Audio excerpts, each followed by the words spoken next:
Friends, एनिमोलॉजी study channel में आपका बहुत बहुत स्वागत है।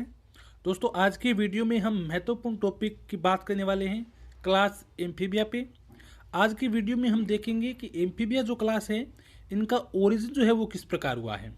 एम्फीबिया में जितने भी फ्रॉग वगैरह हैं वो आते हैं, तो ये जो मेंढक वगैरह हैं ये बने कैसे हैं, इनके पूर्वज या इंसेस्टर कौन थे, कौन से काल के दौरान ये बने, और बाद में इनमें से कुछ जो एनिमल हैं एम्फीबिया क्लास के वो विलुप्त हो गए, तो उनके क्या कारण था, यानी इनका इवोल्यूशन जो है वो किस प्रकार हुआ है।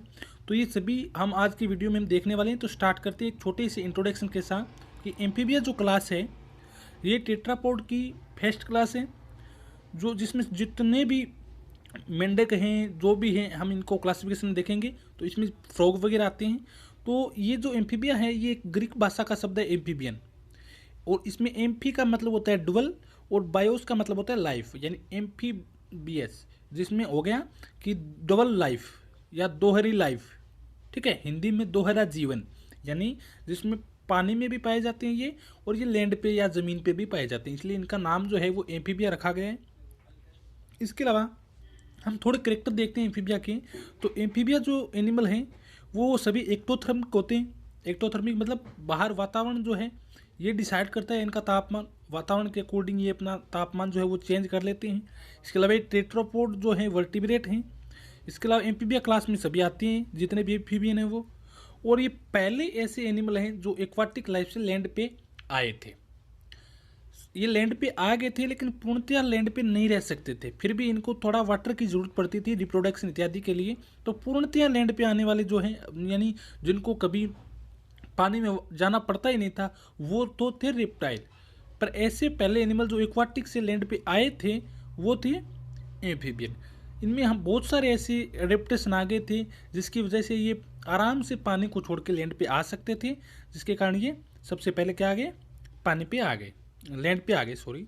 इसके अलावा इनके हैबिटाट की देखते हैं कि हैबिटाट जो है वो टेरेस्ट्रियल होते हैं, ये फोसोरियल होते हैं, इसके अलावा एक्वाटिक हो सकते हैं ये। ठीक है, इनके जो लार्वा हैं वो नॉर्मली एक्वाटिक के होते हैं। तो इनकी लाइफ साइकिल में क्या होता है कि मेटामॉर्फोसिस नामक एक परिघटना पाई जाती है। मेटामॉर्फोसिस एक प्रकार से इनडायरेक्ट डेवलपमेंट है। मेटामॉर्फोसिस में क्या होता है, कोई एनिमल का लार्वा बनता है एग से, और लार्वा से फिर एडल्ट बनते हैं। तो इनमें जो है टेडपोल लार्वा पाया जाता है। टेडपोल लार्वा जो है और एडल्ट जो है बहुत सारा डिफरेंट होता है इनमें, फीडिंग के आधार पर, रेस्पायरेशन के आधार पर बहुत सारा होता है, क्योंकि लार्वा जो है इनमें गिल के द्वारा होता है रेस्पायरेशन, जबकि एडल्ट में क्या होता है, लंग्स के द्वारा रेस्पायरेशन होता है। क्योंकि जो भी एक्वाटिक एनिमल हैं उनमें गिल जो है वो नेसेसरी होती हैं रेस्पायरेशन के लिए, और जबकि ज़मीन पे जितने भी एनिमल पाए जाते हैं उनमें जो फेफड़े हैं वो ज़्यादा इंपॉर्टेंस रखते हैं रेस्पायरेशन हेतु। तो ये इनके मुख्य करेक्टर हैं। इसके अलावा अगला करेक्टर जो है वो है इनका पेरेंटल केयर का पाया जाता। पेरेंटल केयर जो है वो उनका गुण पाया जाता है इनमें। इसके अलावा इनमें मतलब मेल के द्वारा जो है वो केयर की जाती है एग्स वगैरह की, तो पेरेंटल केयर का गुण पाया जाता है। तो हम ये देखते हैं कि इनकी जो रिप्रोडक्टिव जो नीड्स जो हैं, जो आवश्यकताएं हैं, बहुत ही कॉम्प्लेक्स है। इसके अलावा स्किन जो है इनकी परमिएबल है एम्फीबियन की। तो हम रिप्रोडक्शन और स्किन इत्यादि को हम देख के ये अंदाज़ा लगा सकते हैं कि एक टाइप के इकोलॉजिकल इंडिकेटर हैं। कौन? एम्फीबियन। एम्फीबियन की स्टडी करते हैं एक अलग से ब्रांच में जिसका नाम है वर्ट्रेकोलॉजी। इसके अलावा अगर एम्फीबियन की रेप्टाइल के साथ स्टडी करते हैं तो इसे हम बोलते हैं हर्पेटोलॉजी। तो ये कुछ करेक्टर तो थे एम्फीबियन के। हमारा यहाँ पे उद्देश्य है ओरिजिन को पढ़ना, यानी ये किन से बने और कब बने। ठीक है, तो हमारा आज का जो टॉपिक है वो अभी स्टार्ट करते हैं कि ओरिजिन जो है वो किस प्रकार हुआ इनका। उसके बाद हम छोटा सा आगे इवोल्यूशन भी देखेंगे इनका। तो ओरिजिन जो है वो इनका एक्वाटिक एंसेस्टर माना जाता है इनके ओरिजिन के लिए, और ये माना जाता है कि सबसे पहले जो जल में जो जंतु रहते हैं इनसे एम्फीबियन बने हैं। जितने भी एम्फीबियन हैं वो डेवोनियन काल के अंतर्गत बने हैं, यानी हम अनेक काल को 5 पीरियड में डिवाइड करते हैं। प्लेयोजोइक जो पीरियड है उनमें से प्लेयोजोइक एक पीरियड आता है जिसमें बहुत सारे पीरियड आते हैं, जिसमें एक पीरियड आता है डेवोनियन पीरियड, और डेवोनियन पीरियड में ये जो है इनका ओरिजिन माना जाता है। और ये मछलियों से माने जाते हैं। मछली भी कौन सी? ओस्टियोक्थिज या बोनी फिशिज जो हैं, जिसमें सार्कोप्टेजियाई यानी क्रोसोप्टेजियाई, है ना, डिप्नोई, ये जितनी भी फिशेज हैं इनसे इनका क्या माना जाता है, ओरिजिन माना जाता है। और सबसे ज़्यादा इनका जो अभी डायरेक्ट एंसेस्टर मानते हैं वो हैं क्रोसोप्टेजियाई, हम देखेंगे अभी आगे। तो सार्कोप्टेजियाई जो हैं फिशेज, इनके द्वारा इनका ओरिजिन हुआ डेवोनियन काल के दौरान। और इनमें क्या हो गया, सार्कोप्टेजिया में धीरे धीरे आगे जाके क्या हुआ था कि लंग्स और जो बोन जो है वो बन गई थी, तो इनसे आगे ये इवॉल्व हुए।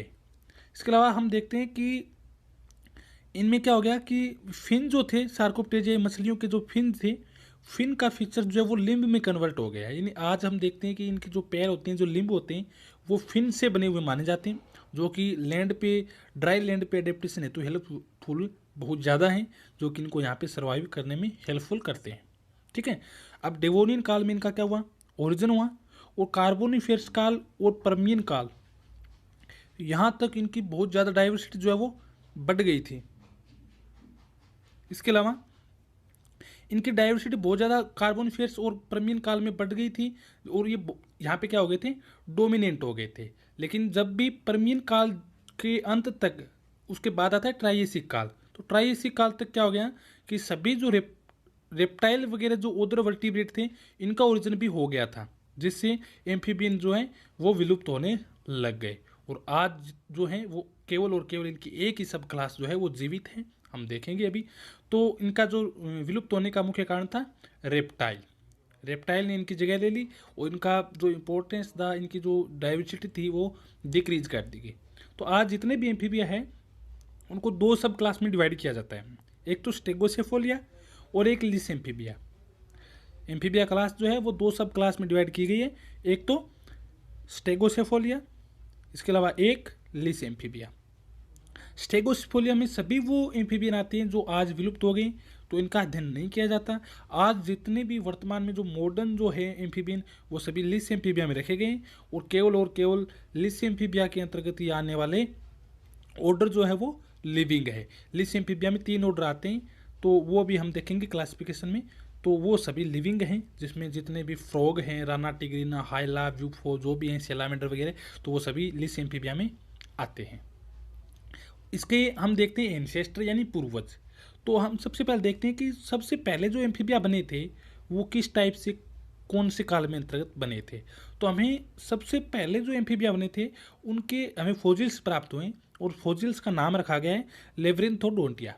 ठीक है, लेब्रिंथोडोंटिया, जो कि माने जाते हैं डेवोनियन काल के, इनका ओरिजिन जो है वो डेवोनियन काल से माना जाता है। और कार्बोनिफेरस और पर्मियन काल जो है इनसे होते हुए ट्राइएसिक काल में ये क्या हो गए थे, विलुप्त हो गए थे। ठीक है, मैंने पहले ही बता दिया ये तो कि डेवोनियन काल जो है प्लेओजोइक काल का एक छोटा सा काल होता है डेवोनियन काल, और उसी में आते हैं कार्बोनिफेरस और पर्मियन काल। तो ये क्या हो गया, डेवोनियन काल से बने और कार्बोनिफेरस और पर्मियन से होते हुए ट्राइएसिक में विलुप्त हो गए लेब्रिंथोडोंटिया। लेब्रिंथोडोंटिया क्या है, एक शुरुआत में प्रिमिटिव जो एम्फीबिया उन्हीं को बोलते हैं। एम्फीबिया का नॉर्मल हम पीसीज को क्या मानते हैं, इंसेस्टर मानते हैं। तो कोई तो वजह होगी कि पीसीज जो है वो इनके इंसेस्टर क्यों हैं, क्योंकि इनमें पीसीज में और एम्फीबिया में बहुत सारी जो है एफिनिटी पाई जाती हैं, बहुत सारी समानताएं पाई जाती हैं। इनका जो ब्लड है वो ये ठंडे ब्लड वाले होते हैं, कोल्ड ब्लडेड होता है। इसके अलावा रेस्पायरेशन जो है वो दोनों में गिल के द्वारा होता है, दोनों में एयर ब्लेडर का पाया जाना, और दोनों में फर्टिलाइजेशन जो है वो पानी के बाहर होता है। मैंने पहले ही बोला था ना कि एम्फीबिया जो है वो लैंड पे आ गए थे, लेकिन रिप्रोडक्शन है तो इनको पानी के अंतर्गत जाना पड़ता था। इनका फर्टिलाइजेशन जो है वो पानी में होता था, एक्सटर्नल फर्टिलाइजेशन, और बाद में टेडपोल लार्वा के द्वारा एडल्ट में बनते थे। तो ये पूर्णतया पानी के बाहर नहीं जिंदा रह सकते थे, इनको कुछ तो जरूरी था पानी, ठीक है ना, रिप्रोडक्शन इत्यादि के लिए। पूर्णतया एकदम बाहर रहने वाले रेप्टाइल थे। ओके, तो इनके बहुत सारे करेक्टर जो हैं वो फिशीज से मिलते हैं, इसलिए हम मानते हैं कि फिशीज जो हैं वो इनके एंसेस्टर हैं। इसके अलावा हम देखते हैं कि ये डेवोनियन काल के अंतर्गत बनी। तो डेवोनियन काल के अंतर्गत टेलियोस्ट जो मछलियाँ थी, जिसे हम टेलियोस्ट बोलते हैं, टेलियोस्ट मछलियाँ बोनीफिशीज में आती हैं। तो ये बोनीफिशीज जो थी ओस्टियोक्थिज जिसे बोलते हैं। तो ओस्टियोक्थिज के 3 बहुत बड़े बड़े ग्रुप थे डेवोनियन काल के अंतर्गत। कौन कौन से थे, एक्टिनोप्टेजियाई, डिप्नोई और क्रोसोप्टेजियाई। ये पीसीज जो है इनका क्लासिफिकेशन किस प्रकार किया गया है, इस पर वीडियो मैंने ऑलरेडी बना दिया है। अगर आपने नहीं देखा है तो आप वो जाके देखें, तब आपको समझ में आ जाएगा किस प्रकार से ये बोनी पीसीज में डिप्नोई और क्रोसोप्टेजियाई रखी गई हैं, उनके कैरेक्टर क्या कैसे कैसे हैं। ठीक है, तो आप वो वीडियो पीछे जाके देख सकते हैं। तो यहाँ पे ये 3 जो ग्रुप थे, ये इसके लिब्रेंथोडोटिया जो है एम्फीबिया के जो फॉसिल्स हैं इनके समकालीन थे। ठीक है, तो ये समकालीन थे, तो हम ये मान सकते हैं कि बहुत सारी डिप्नोई के करेक्टर जो हैं वो लिब्रेंथोडोटिया से मिलते जुलते हैं। इसलिए मानते हैं कि एम्फीबिया के जो एंसेस्टर हैं वो डिप्नोई जो पीसीज हैं वो हैं, जो कि ओस्टियोकथीज के एक छोटा सा ग्रुप है। लेकिन अब ये नहीं माना जाता, क्योंकि अब धीरे धीरे हम डेवलप्ड हुआ, हमारे अंदर भी इवोल्यूशन होता है, तो हम ये मानते हैं कि जो क्रोसोप्टेजियाई जो हैं वो एम्फीबिया का डायरेक्ट एंसेस्टर है। और हम देखते हैं कि बहुत सारे ऐसे करेक्टर हैं जो क्रोसोप्टेजियाई से और एम्फीबिया से मिलते जुलते हैं। तो देखिए, इनका ओरिजिन जो है वो किस काल के दौरान हुआ, डेवोनियन काल के दौरान। कौन सी मछलियों से हुआ, ओस्टियोक्थिज में। ओस्टियोक्थिज में भी कौन से ग्रुप से, क्रोसोप्टेजियाई ग्रुप से। ठीक है, डिप्नोई जो है इनको अंकल मानते हैं एम्फीबिया का। ठीक है, एम्फीबिया का अंकल बोलते हैं डिप्नोई मछलियों को, याद रखने वाली बात है ये। इसके अलावा क्रोसोप्टेजियाई जो एंसेस्टर है उसको किस प्रकार हम समझ सकते हैं, थोड़ा हम देखते हैं कि क्रोसोप्टेजियाई जो है इनको इनका एंसेस्टर क्यों माना जाता है। तो एम्फीबिया की उत्पत्ति जो है वो डेवोनियन काल के ओस्टियोलेपिस और यूस्थेनोप्टेरन्स जो हैं जीनस के द्वारा, जो मसारी जो रिप्स्टियान जो थे, रिपिडिस्टियान, क्रोसोप्टेजियाई, इस तक माना गया। देखिए, इसमें बोला गया है कि क्रोसोप्टेजियंस जो हैं उनके एक एनिमल आते हैं रिपिडिस्टियान, जिसको हम उत्पत्ति जो एंसेस्टर जो है एम्फीबिया का उसका मानते हैं डेवोनियन काल के दौरान। रिपिडिस्टियान से इनका क्या हो गया, ओरिजिन हुआ। और इनके मतलब बहुत सारे करेक्टर जो हैं क्रोसोप्टेजियंस जो हैं ये, इनके बहुत सारे मोर्फोलॉजिकल करेक्टर जो हैं वो इनसे मिलते जुलते हैं एम्फीबिया से, जिससे फाइलोजेनिक जो जेनेटिक जो रिलेशनशिप है वो इसके साथ प्रूफ है होती है। कौन से इनके करेक्टर जो हैं वो मिलते हैं, थोड़ा देख लेते हैं हम कि क्रोसोप्टेजियन और जो एम्फीबिया है उनके करेक्टर देखते हैं कि इनमें पेंटाडेक्टाइल लिम्ब जो है एम्फीबिया की, वो क्रोसोप्टेजियाई जो है इनकी फिन लोब से उत्पन्न हुए माने जाते हैं। फिन लोब से इनके क्या हुए हैं, जो पेंटाडेक्टाइल लिम्ब जो है, पैर जो है 5 अंगुली युक्त, ये क्या हो गए, लिम्ब से उत्पन्न हुए माने जाते हैं। एक समानता होगी। दूसरी कि क्रोसोप्टेजियन जो है और लिब्रेंथोडोंटिया जो है, इनकी भुजा की जो बोन है वो समजात है, दोनों एक टाइप से बनी हुई मानी जाती है। इसके अलावा इसमें स्कल और जो जहाँ है वो सेम होती हैं क्रोसोप्टेजियन और एम्फीबिया में, यानी खोपड़ी और जबड़े, इनकी स्ट्रक्चर, इनका ओरिजिन, ये सभी क्या है, समान है। इसलिए ये भी एक प्रूफ है। इसके अलावा रिपिडिस्टियान जो हैं और प्राइमरी एम्फीबियन जो हैं, ये दोनों ही प्रीडेटर थे शुरुआत में, ये छोटे छोटे कीटों को मार के खाते थे। तो इसके लिए इनमें छोटे तीखे दांत थे, मजबूत दांत थे दोनों में ही, और दोनों ही प्रीडेटर थे। तो इसलिए भी ये प्रूफ होता है कि रिपिडिस्टियान जो क्रोसोप्टेजियन है इसी से एम्फीबिया बने हैं। इसके अलावा दोनों में छोटा छोटा माइग्रेशन होता था। कई बार क्या होता है कि बहुत बड़ा माइग्रेशन होता है, फ्रेश वाटर से बड़े बड़े समुद्री पानी में मछलियाँ जो हैं वो माइग्रेशन करती हैं। ठीक है, लेकिन अगर पौंड टू पौंड, छोटा तालाब से तालाब की ओर जब ये छोटे छोटे माइग्रेशन करते थे, तब ये एम्फीबियन और रिपिडिस्टियान जो हैं वो एयर ब्लैडर का क्या करते थे, लंग्स की तरह यूज करते थे। ये करेक्टर भी दोनों में पाया जाता है। और हमें एक ग्रीनलैंड के अंतर्गत एक फोजिल्स पाया गया, लिब्रेंथोडोंट का फोजिल्स, जिसे हम इक्थियोस्टेगा बोलते हैं। इसका नाम क्या रखा गया, इक्थियोस्टेगा। तो जो ग्रीनलैंड में इक्थियोस्टेगा जो पाया गया है वो क्या करता है, उसमें हम क्रोसोप्टेजियाई और एम्फीबिया दोनों के करेक्टर पाए गए हैं। दोनों के करेक्टर पाए गए, इसलिए हम मानते हैं कि ये क्रोसोप्टेजियाई से बने हैं। अभी तक मैं ये कहना चाहता हूँ कि अभी तक हमने इतना देखा है कि एम्फीबिया के शुरुआत के जो एनिमल जो थे वो लेब्रेंथोडोंटिया बोलते थे जिनको, फॉसिल्स जो हैं वो, और पीसीज से इनका हुआ था ओरिजिन। इसके रीजन भी हैं, इनके बहुत सारी समानताएं मिलती हैं। डेवोनियन काल में जो ग्रुप थे उसमें से क्रोसोप्टेजियाई जो थे उसके डायरेक्ट एंसेस्टर थे।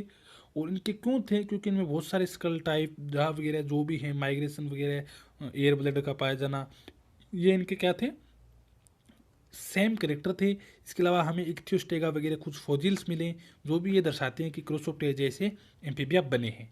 ठीक है। तो यहाँ तक हम प्रूव कर लेते हैं कि इनका जो ओरिजिन है वो किन से हुआ है, क्रोसोप्टेरियाई पीसीएज से हुआ है। लेकिन आज हम जो लिविंग जो हैं, 3 ऑर्डर हैं लिविंग, मैंने बोला था अभी थोड़ी देर पहले कि इलिस एम्फीबिया जो सब क्लास उसमें 3 ऑर्डर आते हैं, एपोडा, यूरोडेला और एन्यूरा।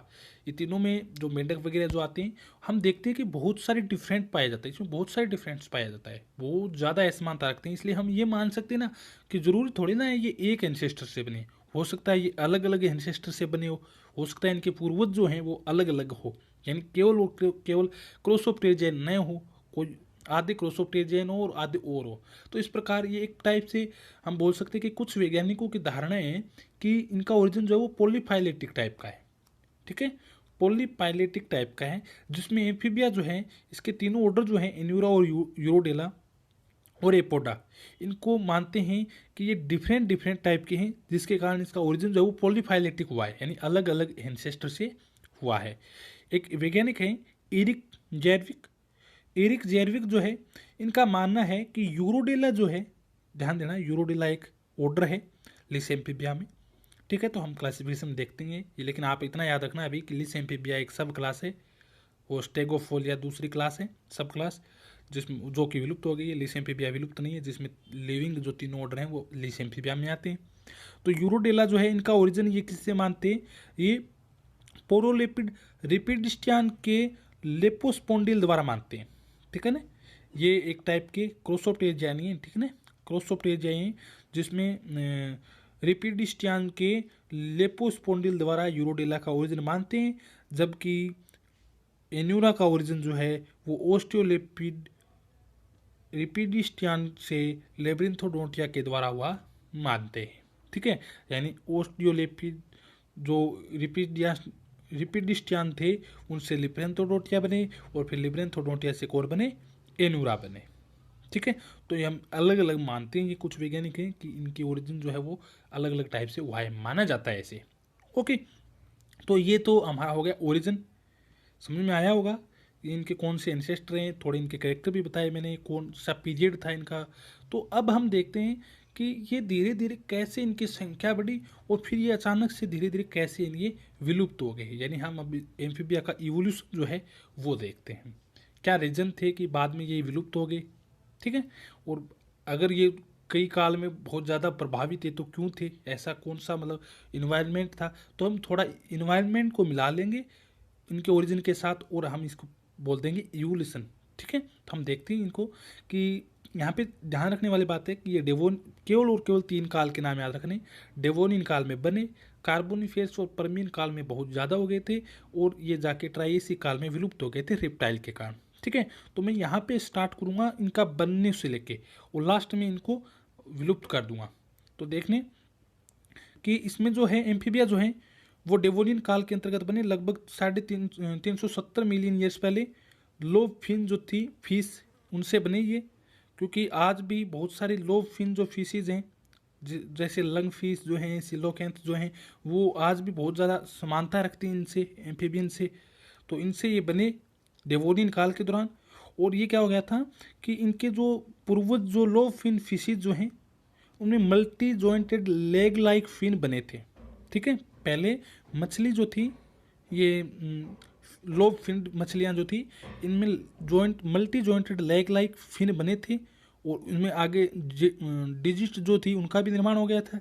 जैसे ये क्या करती थी कि जो समुद्र का जो पेंदा होता है उसमें क्रावलिंग कर सकते थे।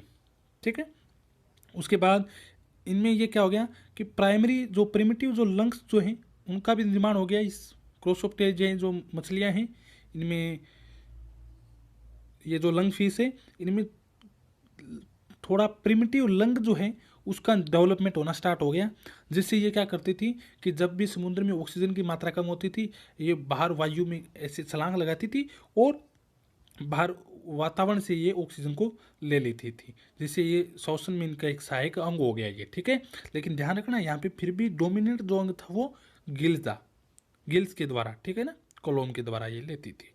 इसके अलावा इसमें क्या हो गया कि ये मैंने बता ही दिया कि प्रिमिटिव लंग्स का जो है वो निर्माण हो गया, जिससे ये श्वसन में सहायक हो गया। ठीक है, इसके अलावा बोनी फिशेज जो हैं इसमें क्या हो गया, बोनी फिन जो हैं वो इवोल्व हो गए लिम्ब के अंतर्गत, और ये क्या हो गया, एंसेस्टर जो थे इनके टेट्रापोड बाद में आगे धीरे धीरे बने, यानी क्रोसोप्टेरिजिया में जो फिन जो थे उनसे लिम्ब बने और बाद में धीरे धीरे आगे टेट्रापोड का निर्माण हुआ। और सबसे पहले जो टेट्रापोड बने वो थे एम्फीबिया, उसके बाद रेप्टाइल और एवीज, और उसके बाद हम बने। ठीक है, इसके अलावा हम देखते हैं कि ध्यान रखना यहाँ पे कि लंग्स जो हैं वो यहाँ पे बनने स्टार्ट हो गए थे थोड़ी थोड़ी इनमें, पर डोमिनेंट कौन थे, गिल थे मछलियों में, यानी मछलियों में गिल ही श्वसन का काम करते थे। और जैसे ही इनका थोड़ा निर्माण हो गया, ज़्यादा डेवलप्ड हो गई, ये बाहर आ गए लैंड पे क्रोसोप्टेरिजी, और इसे हमें एम्फीबिया नाम दे दिया। ठीक है, हम देखते हैं अभी कि अडेप्टेशन भी बहुत सारे होते हैं इनमें, कि ये मतलब एक्वाटिक कोई हैबिटाट है उससे टेरेस्ट्रियल हैबिटाट में आता है, तो बहुत सारे उसमें एडेप्टेशन आ गए थे और उनकी क्या वजह थी, तो उनमें हम अलग से एक वीडियो बनाएंगे एडेप्टिव रेडिएशन एम्फीबिया पे, तो उसमें हम देखेंगे। इसके अलावा हमने एक फोसिल्स देखा था इस्टियोस्टेगा, यहाँ पे आया था इक्तियोस्टेगा, जो कि ग्रीनलैंड से मिला था हमें। तो इक्तियोस्टेगा जो है वो भी एक प्रिमिटिव एम्फीबियन है, एक फोसिल्स है, जिसमें बहुत सारे ऐसे करेक्टर हैं जो क्रोसोप्टेरिजिया और एम्फीबिया से मिलते जुलते हैं। तो वो करेक्टर भी देख लेते हैं थोड़े, कि इनमें नोस्ट्रिल पाई जाती थी, इनमें बहुत ज़्यादा एफिशिएंट लंग था, इसमें 4 लिम्ब थे, एक इसमें क्या थी, गर्दन थी, एक पूंछ थी, और पूंछ के ऊपर क्या थे, फिन भी प्रेजेंट थे। स्कल भी बहुत ज़्यादा सिमिलर था किसके समान, लो फिन जो फिशेज हैं उनके समान क्या था, इसमें खोपड़ी थी। लेकिन यह क्या, एम्फीबियन, तो ये मतलब हम थोड़ा सा कह सकते हैं ना कि ये इंसेस्टर हैं एक टाइप से, है ना। सबसे पहले क्रोसोप्टेरिजिया जो इनसे ये प्रिमिटिव इक्थियोस्टेगा वगैरह बने, और आज जो मॉडर्न है ये बाद में एम्फीबियन बने। ठीक है, इसके अलावा एक दो बात और भी हैं कि जो हाइमेंडिबुलम जो बोन होती है फिशीज की, वो क्या हो गई थी, वो धीरे धीरे अब उनकी थोड़ी साइज जो है, जो क्या करती हैं, जो गिल जो होती है ना, हाइमेंडिबुलम जो बोन होती है वो हाइलोइड रीजन में पाई जाती है और गिल को सहारा प्रदान करती है। तो उनकी साइज जो है वो डिसिमिलर हो गई, उनकी साइज इस प्रकार सेट होगी कि वो बाद में क्या होगी कि जो एम्फीबिया जो होते हैं उनके कान के अंतर्गत ये स्टेपीज बोन बन गई। ठीक है, हाइमेंडिबुलम बोन जो है वो पहले जो गिल को सहारा देती थी, उनसे अब किसका निर्माण हो गया, स्टेपीज बोन का निर्माण हो गया। क्योंकि बाहर अगर एक्वाटिक लाइफ से अगर टेरेस्ट्रियल में आना है तो जो सुनना जो है, हीरिंग का जो एडेप्टेशन है वो नेसेसरी होता है, इसलिए ये क्या हो गया, स्टेपीज में कन्वर्ट हो गई हाइमेंडिबुलम बोन। ओके, अब देखते हैं कि ये टीलियोस जो मछलियां हैं इनमें बहुत सारे करेक्टर हैं। टीलियोस ओस्टियोक्टिस की मछलियां ही हैं जो कि इसमें हम देखते हैं कि कुछ बहुत सारे करेक्टर हैं जो मिलते जुलते हैं, क्योंकि इनमें मल्टी फोल्डेड जो स्ट्रक्चर जो है टीथ की वो पाई जाती है। इसके अलावा इसमें सुप्रा ऑक्सीपिटल बोन पीरियड के रूप में पाई जाती है, पीछे हेड की तरफ, हेड के ऊपर जो है बहुत सारे ऐसे हम देखते हैं कि बोन्स पाई जाती हैं, जैसे ऑक्सीपिटल, सुप्रा ऑक्सीपिटल, फ्रंटल। ठीक है, तो इसमें सुप्रा ऑक्सीपिटल बोन पाई जाती है पीरियड। और इसके अलावा जो इसका स्कल जो और जो जबड़े जो हैं इनके सेम है। तो ये इनका हम बोल सकते हैं कि इनका निर्माण जो वो मछलियों से हुआ, किस प्रकार हुआ ये हम देख सकते हैं। उनमें को कैसे कैसे परिवर्तन आए, लंग्स के अंतर्गत कैसे आए, इनमें स्टेपीज का निर्माण किस प्रकार हुआ, इनमें लिम्ब का निर्माण जो है वो किस प्रकार हुआ। ठीक है, तो ये सभी कारण थे। अब हम देखते हैं कि ये विलुप्त क्यों हुए, तो हम बोलते हैं कि डेवोनियन काल में ये बने, और बाद में क्या आया, कौन सा काल आया, कार्बोनिफेरस। और कार्बोनिफेरस के दौरान क्या हुआ कि क्लाइमेट जो था वो वार्म था और वेट था, गर्म क्लाइमेट था, बहुत ज़्यादा वातावरण जो है वो गर्म हो गया धीरे धीरे। अब क्या हो गया कि यहाँ पे कार्बोनिफेरस काल के दौरान क्या हुआ कि मोसेज और फर्न और जो हॉर्स टेल और जो एयर ब्रीथिंग जो आर्थ्रोपोड हैं उनका निर्माण हो गया। अब नॉर्मल सी बात है कि एडल्ट जो होते हैं एम्फीबिया वो क्या करते हैं, वो मांसाहारी होते हैं, वो छोटे छोटे कीटों को खाते हैं। ध्यान रखना, लार्वा जो हैं वो शाकाहारी होते हैं, वो छोटी छोटी पत्तियों को खाते हैं एक्वाटिक हैबिटाट के अंतर्गत। ठीक है, वो पानी के अंतर्गत रहते हैं, और छोटी छोटी लीव जो होती हैं, प्लांट जो होते हैं उनको खाते हैं, शाकाहारी होती हैं। लेकिन एडल्ट जो है वो मांसाहारी होते हैं, प्रीडेटर होते हैं। ठीक है, तो मोसेज और फर्न्स और जो हॉर्स टेल और बहुत सारे जो हवा में रहने वाले, यहाँ पे जो नॉर्मल हवा से सांस लेने वाले हमारे पृथ्वी पे जो पाए जाते हैं, वो आर्थ्रोपोड बहुत ज़्यादा बढ़ गए। अब इनको फ़ायदा हुआ कार्बोनिफेरस काल के दौरान, क्योंकि इनका ये तो मतलब प्रेडेटर हैं, तो इनका भोजन बहुत ज़्यादा बढ़ गया और भोजन बढ़ने के कारण इनकी संख्या जो है वो कार्बोनिफेरस काल में बहुत ज़्यादा हो गई। ठीक है। और उसके बाद क्या हो गया कि कार्बोनिफेरस काल के दौरान इनमें एम्फीबिया जो है वो मतलब कार्बोनिफेरस काल के दौरान क्या थे, डोमिनेंस थे। लेकिन बाद में रेप्टाइल्स आ गए और रेप्टाइल्स आके परमीन काल और ट्राइसिक काल तक इनका क्या हो गया, विलुप्त कर दिया गया रेप्टाइल्स के द्वारा।